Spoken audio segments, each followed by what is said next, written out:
ہمارے ایک دوست کا واقعہ ہوا, وہ بیگم اتنی بولڈ تھی نا, وہ شادی ہوئی ہے تو وائف نے پہلے کہہ دیا ایکچولی میں دل میں کوئی بات نہیں رکھتی, آپ میری پسند نہیں ہو, یہی الفاظ تھے اس کے. مجھے بتا رہا تھا, وائف نے کہا کہ میں آپ کو بالکل بھی لائک نہیں کرتی, میرے پیرنٹس کا فیصلہ ہے اور مجھے بالکل بھی آپ, آئی ڈونٹ لو یو.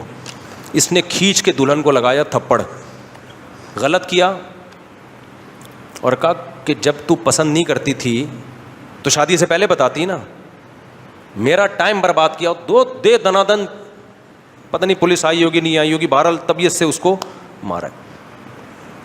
تو بعد میں پھر ان میں طلاق ہوئی ہے. تو بہت زیادہ جو بولڈ بنا رہے ہیں نا, کانفیڈنس پیدا کر رہے ہیں بچیوں کے اندر, جو جیسا ہے, جس کو اللہ نے جس کام کے لیے پیدا کیا ہے نا, اس کو اسی کام کا, عورت گھر بسانے کے لیے میرے بھائی, اس کی نیچر بھی اسی خوش ہے اس میں, وہ اچھی لائف گزارے گی. آپ نے اس کو مردوں والی زندگی دو گے تو نہ وہ مرد بنے گی نہ وہ عورت بنے گی. ایک میں بار بار واقعہ بتا چکا ہوں کئی دفعہ, ایک امریکہ میں ایک بڑا گلوکار تھا, بہت پرانا واقعہ ہے. لوگ کہتے ہیں اگر یہ اتنا مشہور تھا تو ہمیں کیوں نہیں پتا. بھائی مجھے کیا پتا, 20-25 سال پہلے مجھے کسی نے بتایا تھا واقعہ. گلوکار کا نام تھوڑی مجھے پتا ہے, سنگر کا آپ سرچ کریں, ہو سکتا ہے نکل آئے. لڑکیاں بڑی مرتی تھیں اس کے اوپر نا, کون خوش قسمت اس سے شادی کرے گی. اس نے کسی سے شادی کر لی, لڑکی نے, اس کی بیوی نے 6 مہینے بعد اس سے ڈیورس لے لی.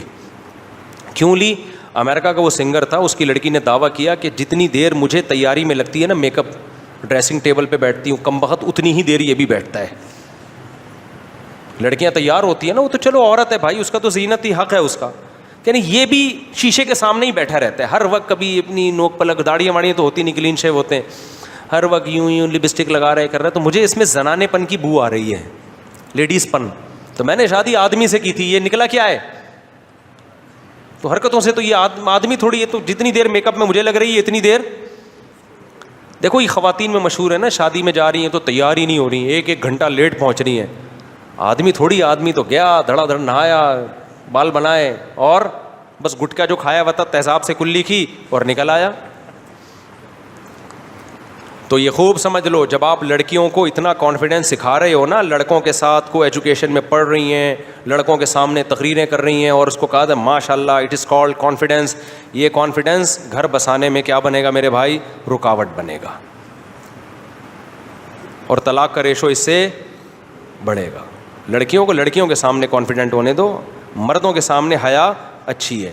اللہ نے موسیٰ علیہ السلام کا واقعہ بتایا نا, وجاءت احداہما تمشی علی استحیاء. موسیٰ علیہ السلام کے جو سسر تھے, جب شادی نہیں ہوئی تھی تو بعد میں سسر بنے نا, تو ان کی بیٹی موسیٰ علیہ السلام کو بلانے کے لیے یہ حیا کے ساتھ. کیوں؟ اس کو پتا ہے غیر محرم مرد سے بات کرنی پڑی ہے, ان کو بلانا پڑ رہا ہے. تو اللہ نے اس کی حیا کو قرآن میں ہائی لائٹ کیا. تو بچیاں گھر کی 4 دیواری, اور گھر کی 4 دیواری سے شوہر کے گھر میں اچھی لگتی ہیں. پڑھائی کے ہم خلاف نہیں ہیں, کو ایجوکیشن سے بچاؤ اپنی بچیوں کو, اور اگر مجبوراً پڑھانا پڑ رہا ہے, کوئی لینے کے لیے جائے, کوئی لینے کے لیے آئے, وہ دوستیاں نہ لگائیں, دائیں بائیں نہ نظر بازیاں کریں, ان کے موبائل چیک کرو. موبائل دو ہی نہیں ان کو, دیا ہے تو موبائل چیک کرتے رہو. اور جیسے ہی اچھا رشتہ آئے, رشتے کو پڑھائی پہ ترجیح دو, اس کا فیوچر اچھے سسرال میں محفوظ ہے. ہاں اچھا ہونا چاہیے, اچھا سسرال نہیں ہے تو ایسا ہی نہیں ذمہ داری اٹھا کے پکڑا دیا کسی کو بھی, وہ تو پھر زندگی برباد ہو جائے گی اس کی. اچھا سسرال مل گیا, اچھا رشتہ مل گیا, تو ترجیح کس کو دینی ہے؟ اس کا فیوچر اس میں محفوظ ہے. اپنی ماؤں دادیوں کو دیکھو نا کیسے زندگی گزاری انہوں نے.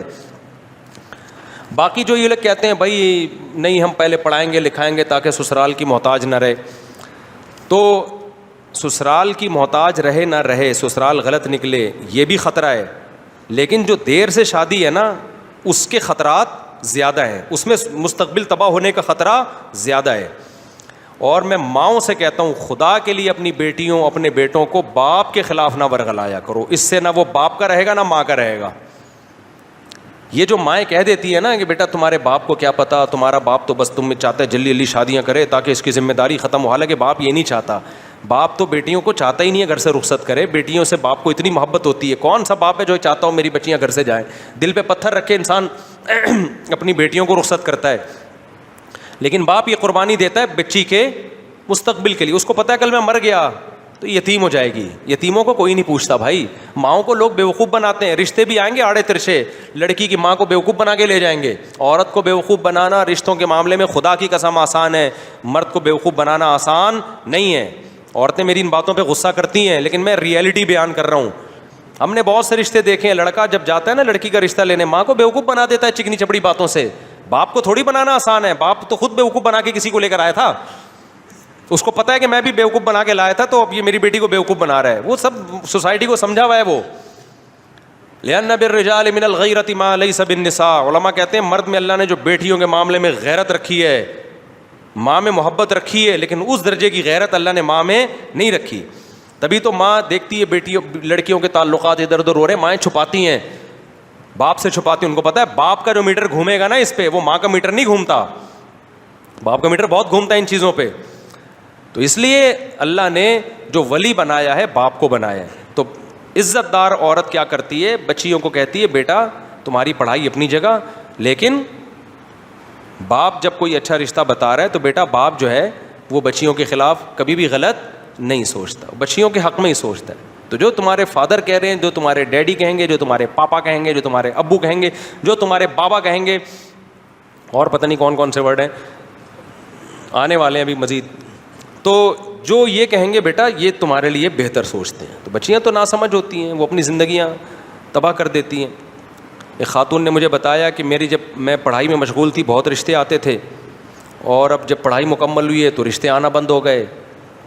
اب وہ بیچاری اس کے لیے بھی ایگری کوئی دوسری شادی کر لے, کوئی تیسری شادی کر لے, اتنی پریشان تھی, کہہ رہی ہے مجھ کو رشتے کیوں نہیں آتے. تو میں نے کہا دیکھیں آپ نے ایک فطرت سے لڑائی کی ہے, فطرت سے جنگ لڑی ہے, کیونکہ ایج زیادہ ہو گئی, اٹریکشن ختم ہو گئی نا, اب رشتے ہی نہیں آ رہے. کم عمری میں شادی ہو نا, اگر طلاق ہو بھی جائے دوبارہ شادی کا آپشن ہوتا ہے, آپ کے پاس ٹائم بہت ہوتا ہے کہ پچھلی دفعہ میں یہ غلطی ہوئی تھی, اب ہم نے یہ غلطی نہیں کرنی. بڑی عمر میں طلاق ہو گئی تو وہ تو ایک طلاق کا دھبا بھی لگ گیا اور ایج بھی زیادہ ہے. سمجھتے ہو کہ نہیں سمجھتے ہو؟ تو یہ سارے اٹھا کر پھینک دو باہر گلی میں, نئی تہذیب کے انڈے ہیں گندے. اور جو اس خاتون کو میں نے مشورہ دیا نا, خاتون کو میں نے مشورہ دیا کہ آپ نے بچی کو اسکول میں پڑھایا, بگڑ گئی, اب آپ کہہ رہی ہیں میں توبہ کر رہی ہوں تو سیدھی کیوں نہیں ہو رہی ہے. اس کا اصل جواب یہ ہے کہ آپ اللہ کے حکم کو توڑتے ہو, اس کی تلافی ہو سکتی ہے توبہ کے ذریعے. فطرت کے اصولوں کو توڑتے ہو, توبہ کے ذریعے اس کی تلافی نہیں ہوتی. میں اس کی ایک مثال دیتا ہوں. کہیں کھڈے میں آگ جل رہی ہے, قریب میں ایک دیوار ہے, لوگ کہہ رہے ہیں اس دیوار پہ چل کے مت چلو, سلپ ہو گئے تو سیدھا آگ میں گرو گے.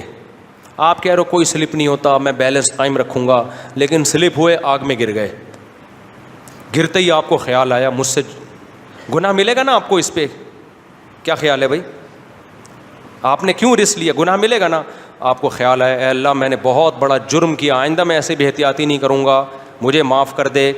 اللہ کیا کرے گا آپ کو, معاف.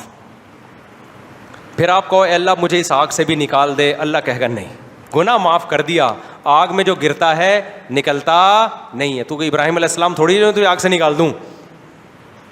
کیوں؟ آگ میں گرنا یہ آپ کی فطرت سے لڑے ہو, آپ